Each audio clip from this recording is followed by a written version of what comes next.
Hello, everyone. Welcome to TWC Audio Experience. Today, we're going to be reading a book called 33 Strategies of War, written by Robert Greene. Very interesting book, and we'll be getting started with chapter 1.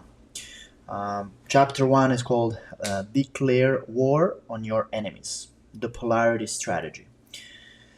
Life is endless battle and conflict, and you cannot fight effectively unless you can identify your enemies.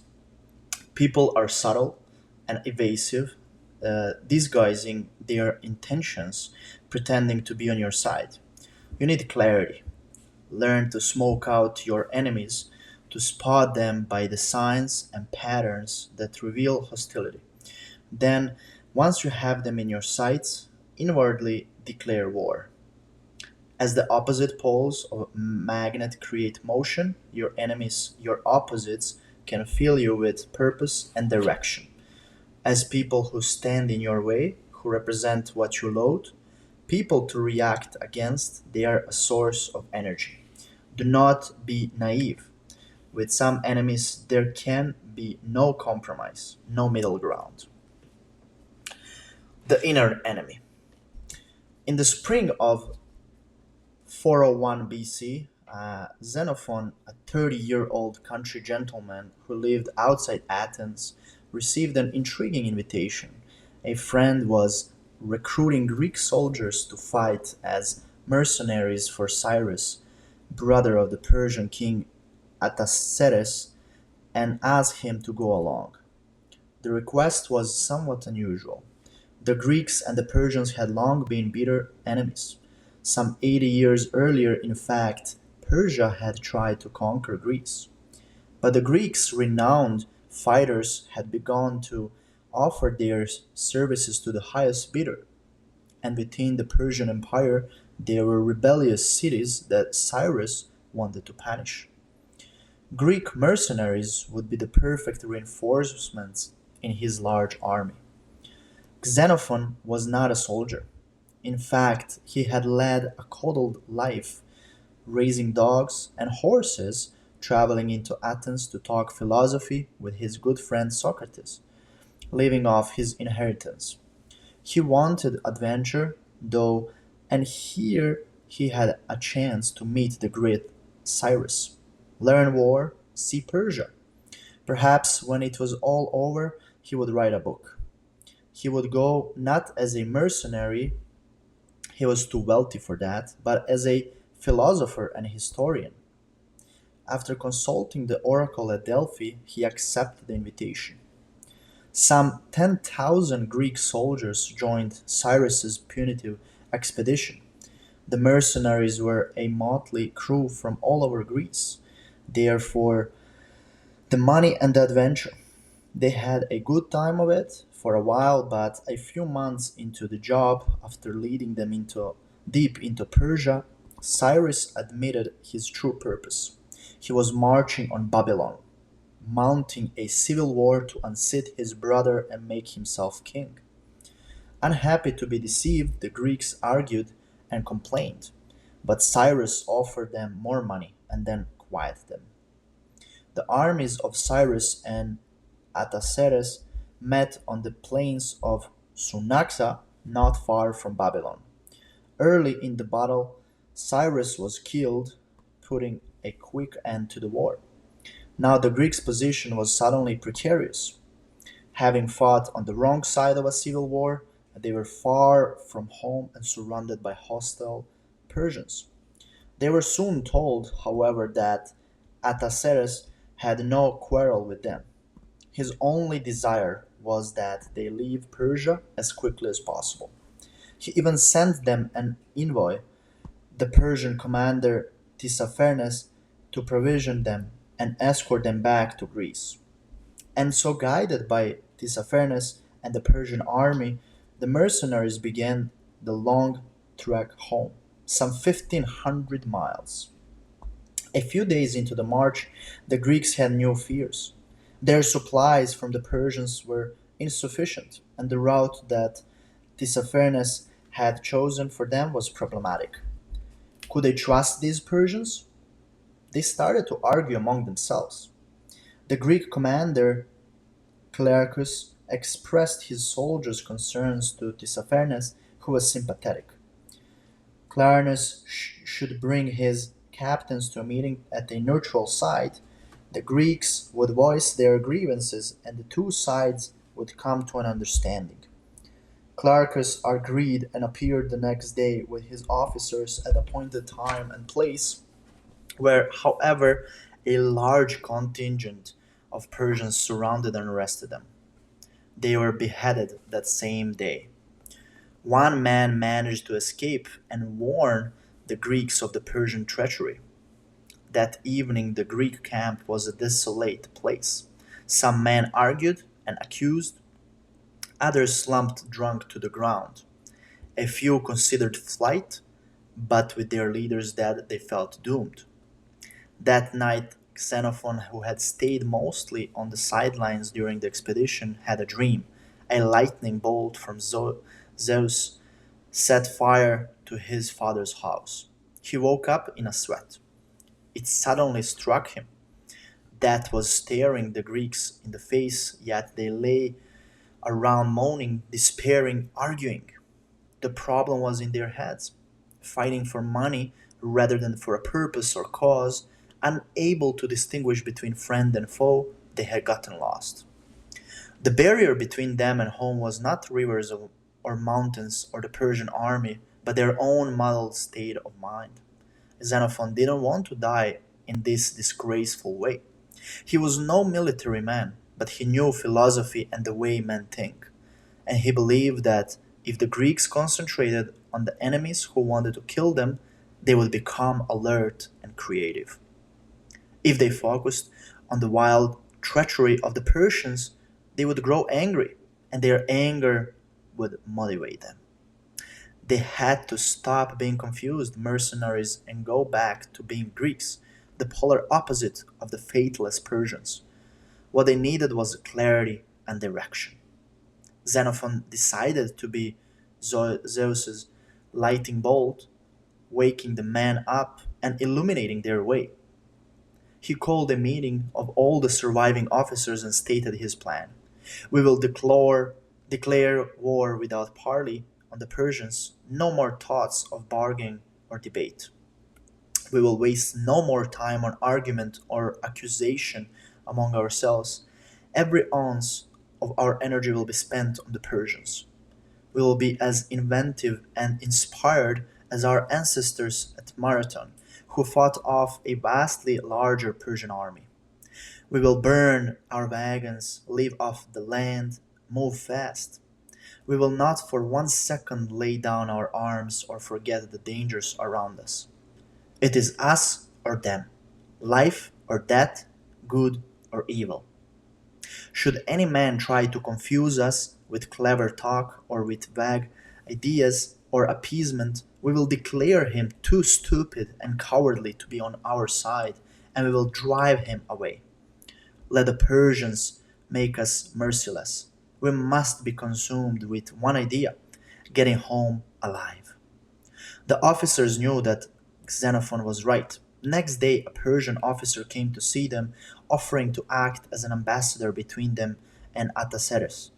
Following Xenophon's counsel, he was quickly and rudely driven away. It was now war and nothing else. Roused to action, the Greeks elected leaders, Xenophon among them, and began the march home. Forced to depend on their wits, they quickly learned to adapt to the terrain, to avoid battle, to move at night. They successfully eluded the Persians, beating them to a key mountain pass and moving through it before they could be caught. Although many enemy tribes still lay between them and Greece, the dreaded Persian army was now behind them. It took several years, but almost all of them returned to Greece alive.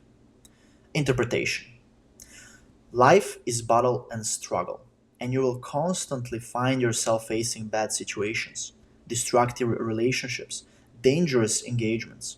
How you confront these difficulties will determine your fate. As Xenophon said, your obstacles are not rivers or mountains or other people. Your obstacle is yourself. If you feel lost and confused, if you lose your sense of direction, if you cannot tell the difference between friend and foe, you have only yourself to blame. Think of yourself as always about to go into battle. Everything depends on your frame of mind and on how you look at the world.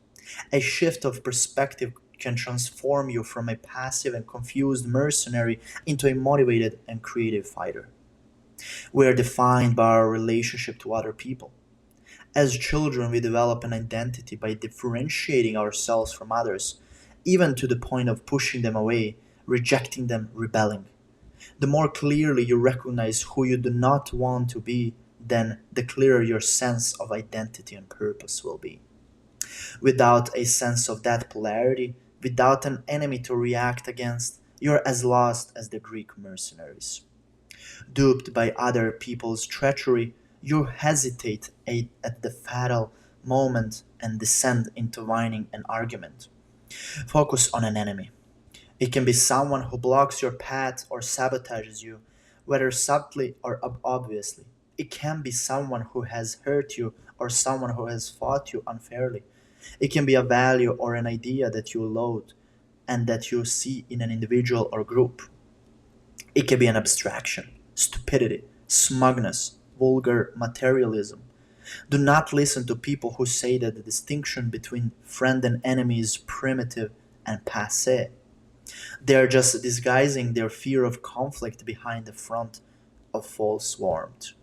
They're trying to push you off course, to infect you with the vagueness that inflicts them.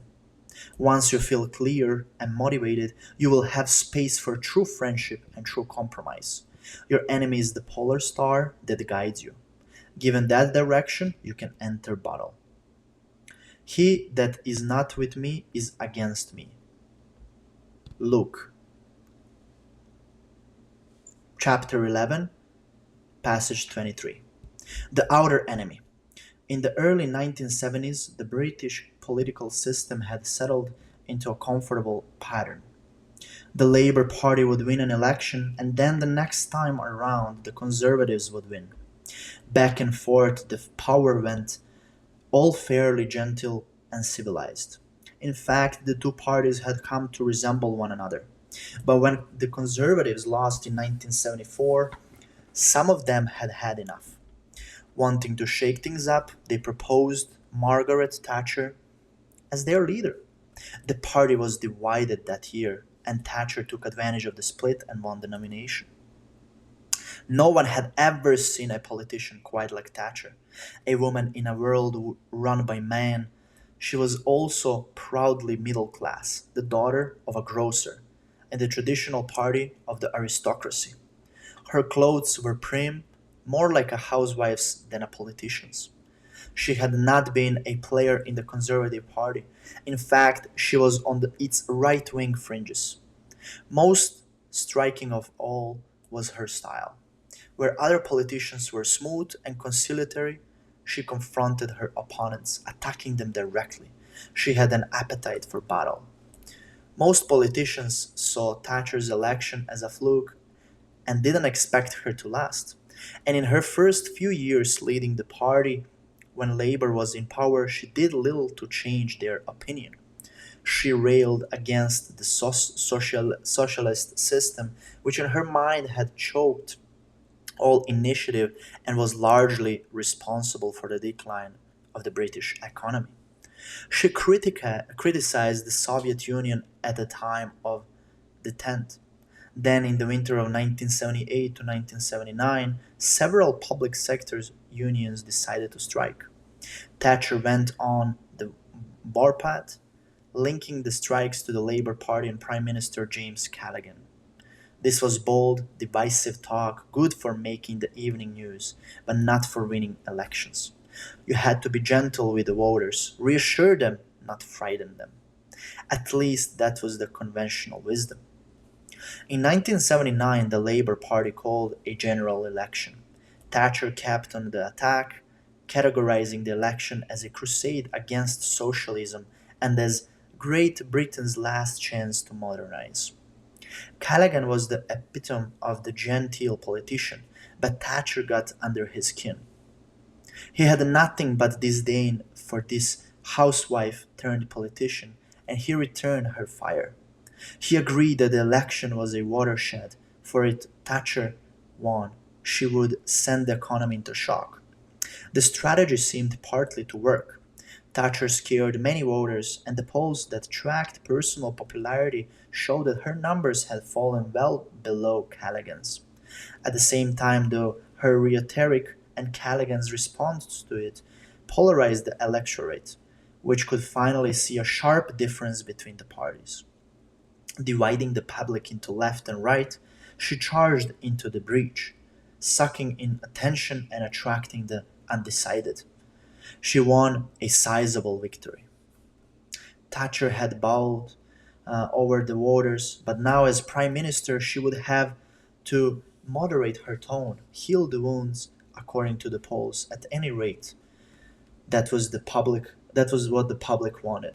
But Thatcher, as usual, did the opposite, enacting budget cuts that went even deeper than she had proposed during the campaign.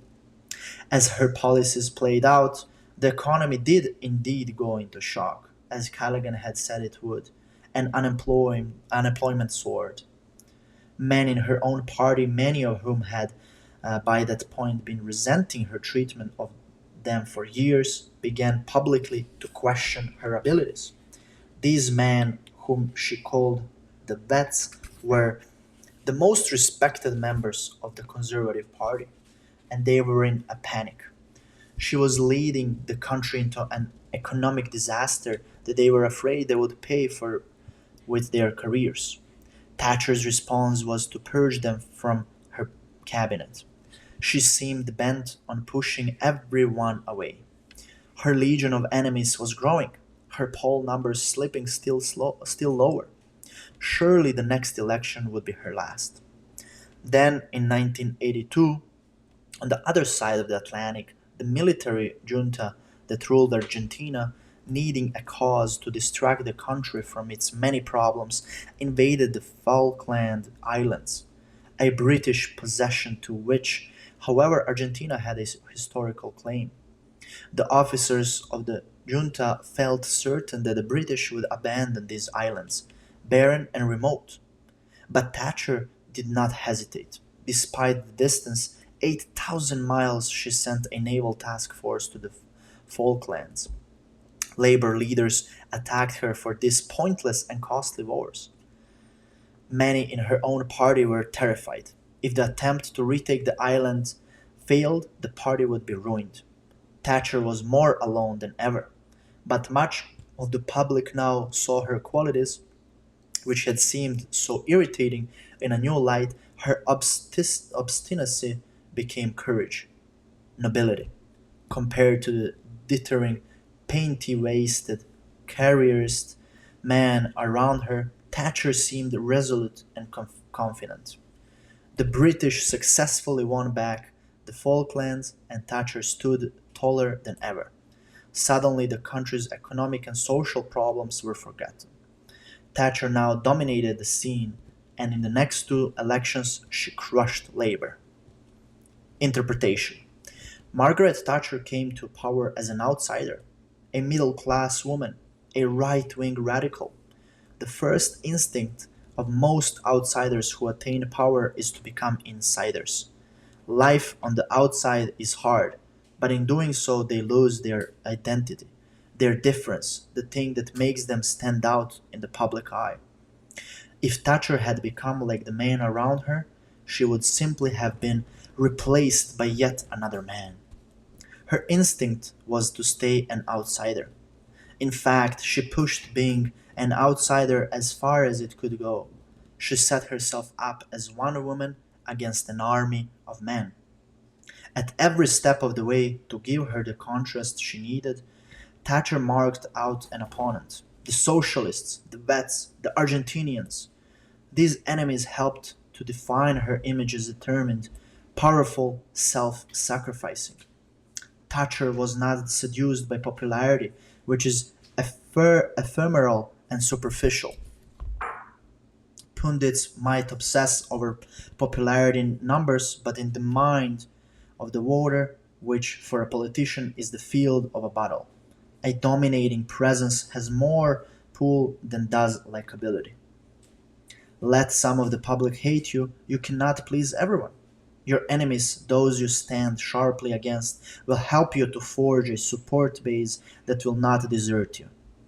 Do not crowd into the center where everyone else is. There is no room to fight in a crowd. Polarize people, drive some of them away, and create a space for battle. Everything in life conspires to push you into the center, and not just politically. The center is the realm of compromise. Getting along with other people is an important skill to have, but it comes with a danger. By always seeking the path of least resistance, the path of conciliation, you forget who you are and you sink into the center with everyone else. Instead, see yourself as a fighter, an outsider surrounded by enemies. Constant battle will keep you strong and alert. It will help to define what you believe in, both for yourself and for others. Do not worry about antagonizing people. Without antagonism, there is no battle, and without battle, there is no chance of victory. Do not be lured by the need to be liked. Better to be respected, even feared. Victory over your enemies will bring you a more lasting popularity. Don't depend on the enemy not coming. Depend rather on being ready for him. Sun Tzu, The Art of War. Keys to warfare. We live in an era in which people are seldom directly hostile. The rules of engagement, social, political, military, have changed, and so must your notion of the enemy. An upfront enemy is rare now and is actually a blessing. People hardly ever attack you openly anymore, showing their true intentions, their desire to destroy you. Instead, they are political and indirect. Although the world is more competitive than ever, outward aggression is discouraged. So people have learned to go underground, to attack unpredictably and craftily. Many use friendship as a way to mask aggressive desires. They come close to you to do more harm. A friend knows best how to hurt you. Or, without actually being friends, they offer assistance and alliance. They may seem supportive, but in the end, they are advancing their own interests at your expense. Then there are those who master moral warfare, playing the victim, making you feel guilty for something unspecified you've done. The battlefield is full of these warriors, slippery, evasive, and clever. Understand the word enemy, from the Latin inimicus, not a friend, has been demonized and politicized. Your first task as a strategist is to widen your concept of the enemy, to include in that group those who are working against you, thwarting you, even in subtle ways. Sometimes indifference and neglect are better weapons than aggression because you can't see the hostility they hide. Without getting paranoid, you need to realize that there are people who wish you ill and operate indirectly. Identify them, and you'll suddenly have room to maneuver. You can stand back and wait and see, or you can take action, whether aggressive or just evasive, to avoid the worst. You can even work to turn this enemy into a friend. But whatever you do not be the naive victim. Do not find yourself constantly retreating, reacting to your enemies' maneuvers. Arm yourself with prudence and never completely lay down your arms, not even for friends. People are usually good at hiding their hostility, but often they unconsciously give off signals showing that all is not what it seems. One of the closest friends and advisors of the Chinese Communist Party leader Mao Zedong was Lin Biao, a high ranking member of the Politburo and possible successor to the chairman. In the late 1960s and early 70s, though Mao detected a change in Lin, he had become effusively friendly. Everyone praised Mao, but Lin's praise was embarrassingly fervent. To Mao, this meant that something was wrong. He watched Lin closely and decided that the man was plotting a takeover, or at the very least, positioning himself for the top spot. And Mao was right. Lin was plotting busily. The point is not to mistrust all friendly gestures, but to not notice them. Register any change in the emotional temperature, unusual, chumminess, a new desire to exchange confidences, excessive praise of you to third parties, the desire for an alliance that may make more sense for the other person than for you. Trust your instincts. If someone's behavior seems suspicious, it probably is. It may turn out to be benign. In the meantime, it is best to be on your guard. You can sit back and read the signs, or you can actively work to uncover your enemies. Beat the grass to startle the snakes, as the Chinese say. In the Bible, we read of David's suspicion that his father in law, King Saul, secretly wanted him dead. How could David find out? He confided his suspicion to Saul's son Jonathan, his close friend.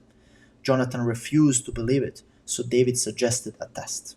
He was expected at court for a feast. He would not go.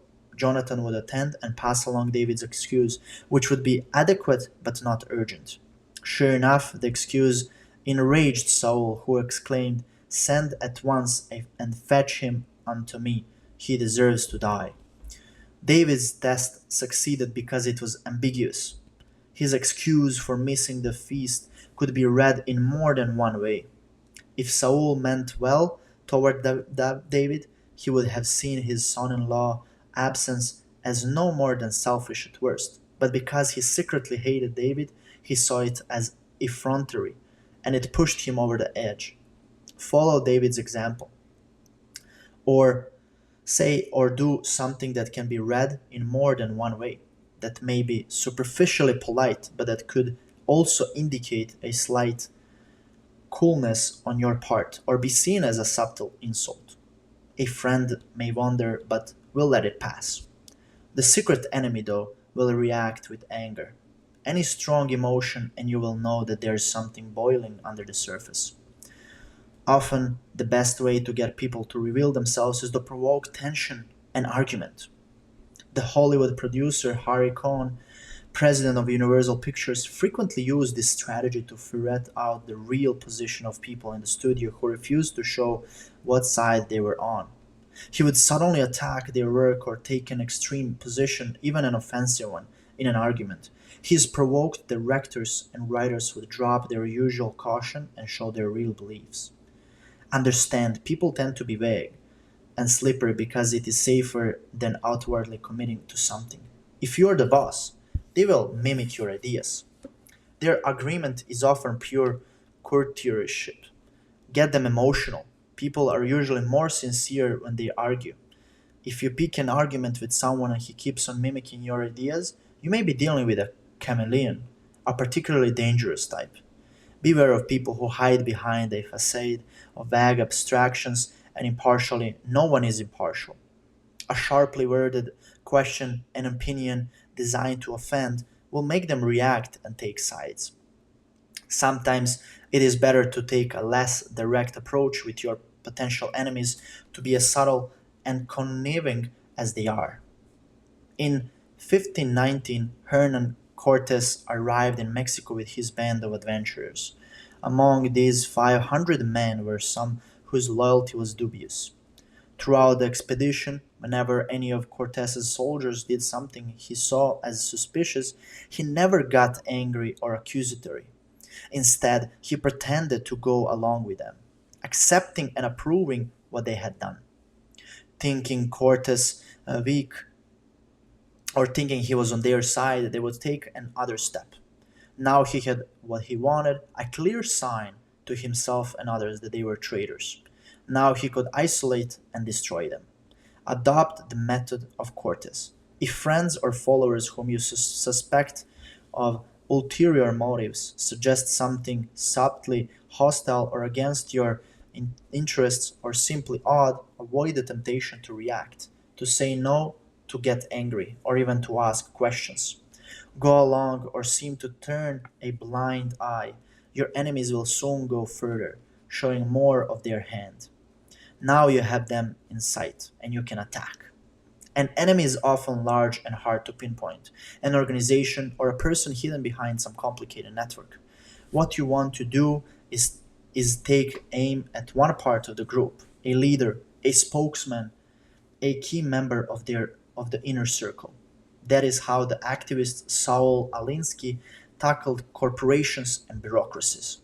In his 1960s campaign to desegregate Chicago's public school system, he focused on the superintendent of schools, knowing full well that this man would try to shift the blame upward. By taking repeated hits at the superintendent, he was able to publicize his struggle, and it became impossible for the man to hide. Eventually, those behind him had to come to his aid, exposing themselves in the process. Like Alinsky, never aim at a vague, abstract enemy. It is hard to drum up the emotions to fight such a bloodless battle, which in any case leaves your enemy invisible. Personalize the fight, eyeball to eyeball. Danger is everywhere. There are always hostile people and destructive relationships. The only way to break out of a negative dynamic is to confront it. Repressing your anger, avoiding the person threatening you, always looking to conciliate. These common strategies spell ruin. Avoidance of conflict becomes a habit and you lose the taste for battle. Feeling guilty is pointless. It is not your fault you have enemies. Feeling wronged or victimized is equally futile. In both cases, you're looking inward, concentrating on yourself and your feelings. Instead of internalizing a bad situation, externalize it and face your enemy. It is the only way out. The child psychologist Jean Piaget saw conflict as a critical part of mental development. Through battles with peers and then parents, children learn to adapt to the world and develop strategies for dealing with problems.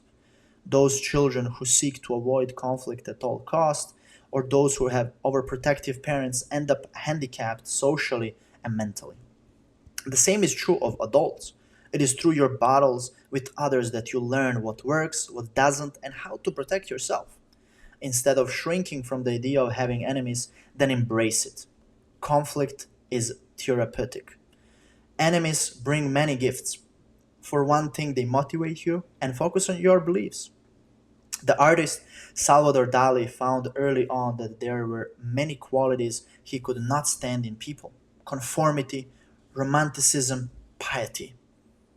At every stage of his life, he found someone he thought embodied these anti ideals, an enemy to vent on. First, it was the poet Federico Garcia Lorca who wrote romantic poetry. Then it was Andre Breton, the heavy handed leader of the Surrealist movement. Having such enemies to rebel against made Dali feel confident and inspired. Enemies also give you a standard by which to judge yourself, both personally and socially. The samurai of Japan had no gauge of their excellence unless they fought the best swordsmen. It took Joe Frazier to make Muhammad Ali a truly great fighter. A tough opponent will bring out the best in you. And the bigger the opponent, the greater your reward, even in defeat. It is better to lose to a worthy opponent than to squash some harmless foe. You will gain sympathy and respect, building support for your next fight. Being attacked is a sign that you are important enough to be a target. You should relish the tension and the chance to prove yourself. We all have aggressive impulses that we are forced to repress. An enemy supplies you with an outlet for these drives. At last, you have someone on whom to unleash your aggression without feeling guilty. Leaders have always found it useful to have an enemy at their gates in times of trouble, distracting the public from their difficulties. In using your enemies to rally your troops, polarize them as far as possible. They will fight the more furiously when they feel a little hatred. So exaggerate the differences between you and the enemy. Draw the lines clearly. Xenophon made no effort to be fair. He did not say that the Persians weren't really such a bad lot and had done much to advance civilization. He called them barbarians, the antithesis of the Greeks. He described their recent treachery and said they were an evil culture that could find no favor with the gods. And so it is with you. Victory is your goal, not fairness and balance. Use the rhetoric of war to heighten the stakes and stimulate the spirit. What you want in warfare is room to maneuver. Tight corners spell that. Having enemies gives you options. You can play them off against each other, make one a friend as a way of attacking the other, on and on. Without enemies, you will not know how or where to maneuver, and you will lose a sense of your limits, of how far you can go. Early on, Julius Caesar identified Pompey as his enemy. Measuring his actions and calculating carefully, he did not he did only those things that left him in a solid position in relation to Pompey.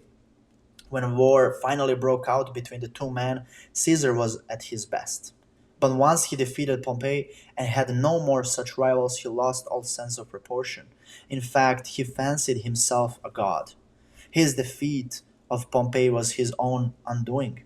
Your enemies force on you a sense of realism and humility. Remember, there are always people out there who are more aggressive, more devious, more ruthless than you are, and it is inevitable that some of them will cross your path.